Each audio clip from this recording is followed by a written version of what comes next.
আদিবাসী বলে কোনো কনসেপ্টে আমরা বিশ্বাস করি না।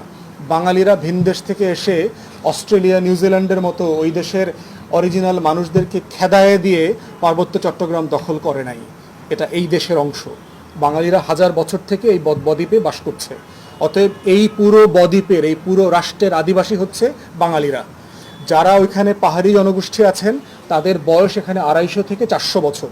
তারা ত্রিপুরা থেকে আসছেন, কেউ মায়ানমার থেকে আসছেন, কেউ হচ্ছে কম্বোডিয়া থেকে আসছেন, কেউ হচ্ছে মঙ্গোলিয়ান ইনভেশন থেকে বাঁচার জন্য আসছেন এবং আপনারা নিরাপত্তা নিয়েছেন এখানে। অতএব 200-250 বছর থেকে যদি আপনারা মনে করেন আপনারা আদিবাসী হয়ে গেছেন এবং এই সকল জমির মালিকানা আপনাদেরকে বুঝাই দিতে হবে, আর এখানকার অরিজিনাল আদিবাসী যারা হাজার হাজার বছর থেকে এই দেশে আছে তারা জমির মালিকানা হতে পারে না, এটা কোনো ন্যায্য দাবি হতে পারে না। পাহাড়ে বিশৃঙ্খলা চলছে আপনারা জানেন, এবং একটা বিষয় নিয়ে আলোচনা হচ্ছে যে পার্বত্য চট্টগ্রামবাসী যারা পাহাড়ি জনগোষ্ঠী আছেন এবং